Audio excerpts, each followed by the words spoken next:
اب اس سے جو بچنے کا طریقہ ہے، اس سے بچنے کے بہت سارے طریقے ہیں، لیکن بنیادی طور پر اگر 3 یا 4 طریقے اپنا لیے جائیں تو آدمی بہت آسانی کے ساتھ بچ سکتا ہے۔ پہلی بات تو یہ ہے کہ شیطان انسان کا بھی دشمن ہے، خدا کا بھی دشمن ہے، لہذا شیطان کے شر کے مقابلے میں اللہ تعالیٰ کی پناہ مانگی جائے۔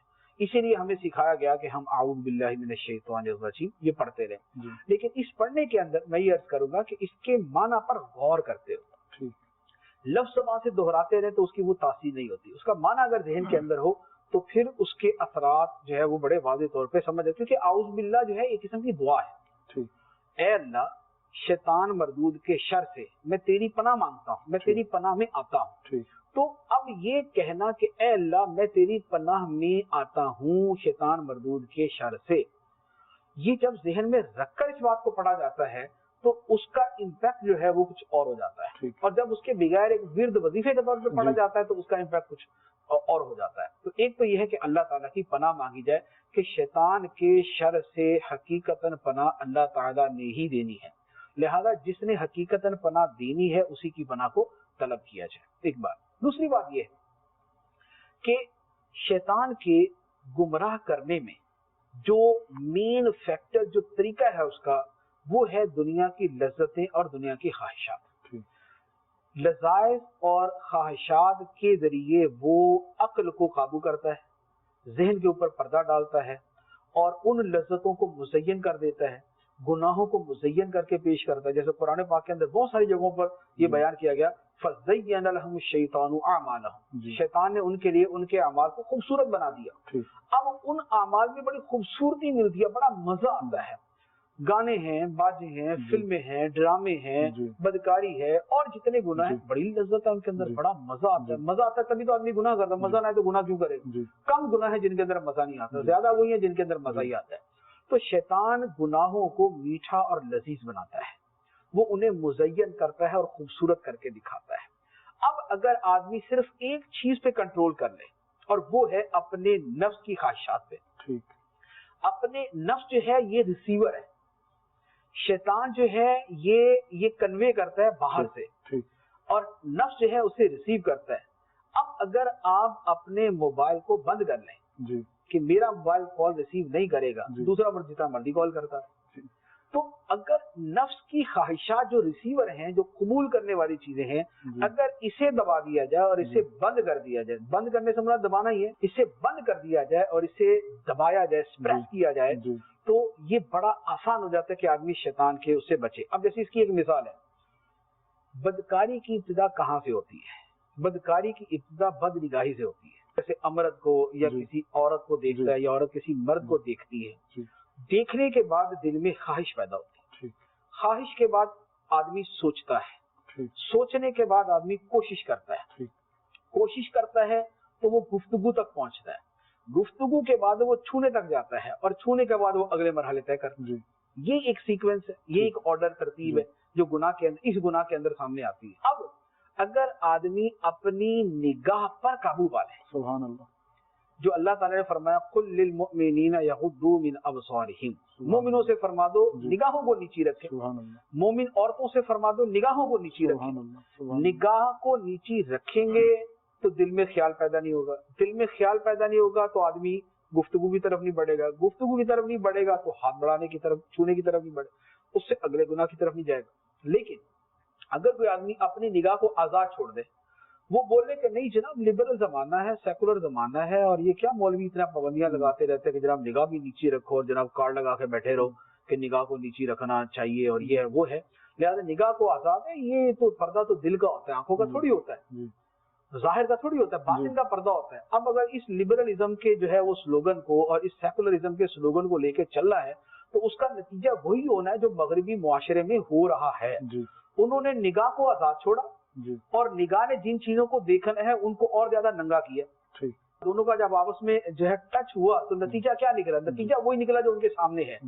اب اتنی بدیہی بات ہے لیکن وہی کہ عقل سے پیدل آدمی نہیں سمجھے گا اس چیز کو، وہ اس کی تعویلیں کرتا رہے گا، نہیں جی وہ تو پردہ تو دل کا ہوتا ہے۔ یہاں پر ایک زمانے کے اندر مجھے یاد ہے کسی نے یہ جو پوسٹر ہمارے یہاں اب روڈوں کے اوپر بورڈز لگے ہوتے ہیں نا، سائن بورڈز لگے ہوتے ہیں، تصویریں بنی ہوئی ہیں، اس پر کسی نے بڑا احتجاج کیا کہ یار یہ تصویر اسلامی ملک ہے جی اسلامی ملک کے اندر تو تصویریں جو ہے وہ مقدس چیزوں کی یا جائز چیزوں کی ہونی چاہیے جی یا یہ ننگی عورتوں کی ہونی چاہیے، جی اس پر یہ ہمارے لبرل والے اور سیکولر والوں کا جی جناب یہ تو جناب گلے میں ڈھول ڈال کے بجانا شروع ہو گئے، جی پردہ دل کا ہوتا ہے، ابھی اپنی نگاہیں نیچی رکھو، تمہیں جی کس نے کہا گندگی تمہاری نگاہوں کے اندر ہے، جی ادھر تھوڑی ہے، واہ بھائی سبحان اللہ، ادھر گندگی نہیں ہے نگاہوں کے اندر گندگی۔ قرآن کہتا ہے کہ نگاہ نیچی رکھو لیکن دوسری چیزوں کا بھی خیال کرو، جی ان کے اندر بھی خیال کرنا ہے۔ تو اگر جو نفس کی خواہش کی جہاں ابتدا ہوتی ہے، جی جی اگر وہاں سے اس کو روکا جائے تو آدمی اگلے بہت سارے گناہوں سے بچ جاتا ہے۔ زبان بولنے کی خواہش کرتی ہے، زبان برائی بیان کرنے کی خواہش کرتی ہے، غصے کے اندر گالی دینے کی خواہش کرتی ہے، اگر زبان کی اس خواہش کو قابو کر لیا جائے اگلے سارے گناہ رک جائیں گے۔ سبحان تو اللہ شیطان کے جال سے بچنے کا طریقہ یہ ہے کہ انسان اپنے لذائذ، اپنی خواہشات اور اپنے اوپر قابو پائے، اپنے اوپر قابو پائے گا تو پھر شیطان کے وار اس کے لیے بالکل جی کند ہو جائیں گے، جی پھر وہ ڈیمیج ہو جائیں گے اور پھر ان کے اثرات وہ والے نہیں ہوں گے۔ یہ دوسری بات ہے۔ تیسری بات یہ ہے کہ شیطان کے وار سے اپنے آپ کو خبردار رکھے کہ شیطان کن راستوں سے وار کرتا ہے، ٹھیک شیطان کن راستوں سے حملہ کرتا ہے، شیطان کے جال کیا ہیں۔ تو اب جیسے وہ ہے وہ شیطان کے چار گدھے، امیر اہل سنت کا رسالہ ہے شیطان کے چار گدھے، اب وہ پڑھے گا تو پتا چلے گا کہ شیطان ان گدھوں کے اوپر سوار ہو کے مال بیچنے آتا ہے ہمیں، ٹھیک یا شیطان کے پھندے، شیطان کے جال، اس طرح کی جو چیزیں کتابچوں میں اور رسالوں کے اندر بیان کی گئی ہیں، جی جی اگر ان کو آدمی پڑھتا ہے تو اسے پتا چلتا ہے کہ شیطان کن راستوں سے حملہ آور ہوتا ہے۔ جیسے میں نے صرف ایک چیز بیان کی ہے جی کہ نگاہ اور بدکاری کا آپس کے اندر کیا تھا، جی یہ معلومات ہوگی تو آدمی سمجھے گا کہ نہیں مجھے فلاں جگہ پہ رکنا ہے، میں نے اپنے آپ کو ایکسیڈنٹ سے بچانا ہے تو سڑک کے درمیان میں کھڑے ہو کے نہیں، جی سڑک کے کنارے کھڑے ہو کے بچانا ہے۔ جی میں بولوں کہ نہیں مجھے کہا گیا تھا کہ ایکسیڈنٹ کے وقت بچنے کا طریقہ کیا، رک جاؤ، بھئی کہاں رک جاؤ، گاڑی کے آگے رک جاؤ یا پیچھے گاڑی کو دیکھ کے پہلے کنارے کے اوپر رکنا ہے، جی وہ کہتے نہیں بڑے آگے رک جائیں بچ جاؤ گے آپ۔ جی تو ایسے بچنے کا فائدہ نہیں۔ اگر معلومات ہو کہ شیطان کن راستوں سے حملہ کرتا ہے، کس انداز میں، کن طریقوں سے حملہ کرتا ہے، تو آدمی اس سے بچ سکتا ہے۔ اور اس کا طریقہ علم دین کہ آدمی علم دین سیکھتا ہے، تو علم دین سیکھنے سے اسے پتہ چلتا ہے کہ شیطان کی دشمنی کے کیا کیا طریقے ہیں اور اس سے بچنے کا طریقہ کیا ہے۔ تو میرے خیال میں یہ اگر انداز جی، اپنایا جائے، بہت اللہ تعالیٰ کی خوبصورت۔ پناہ طلب کی جائے، لذائذ و خواہشات اور اپنے نفس کی خواہشات کو دبایا جائے جی اور علم دین حاصل جی کیا جائے تو جی آدمی شیطان کے وار سے بچ سکتا سبحان ہے۔ اللہ، اگر علم دین حاصل کیا جائے اور نفس کو دبایا جائے، نفس کی خواہشات پہ کنٹرول کیا جائے اور اس کے ساتھ ساتھ اللہ سبحانہ و تعالیٰ کی بارگاہ میں دعا بھی کی جائے تو انشاءاللہ اس طریقے سے ہم شیطان کے وار سے اور شیطان کے بہکائے جانے سے محفوظ رہ سکتے ہیں۔ اللہ تعالیٰ ہمیں نفس و شیطان کی چال سے محفوظ فرمائے اور اس کے ساتھ ساتھ اچھی صحبت بھی عطا فرمائے۔ اللہ تعالیٰ ہم تمام کو بعمل مسلمان بننے کی توفیق عطا فرمائے۔ آمین بجاہ النبی الامین۔ صلو علی الحبیب صلی اللہ تعالی علی محمد صلی اللہ علیہ وسلم۔ قرآن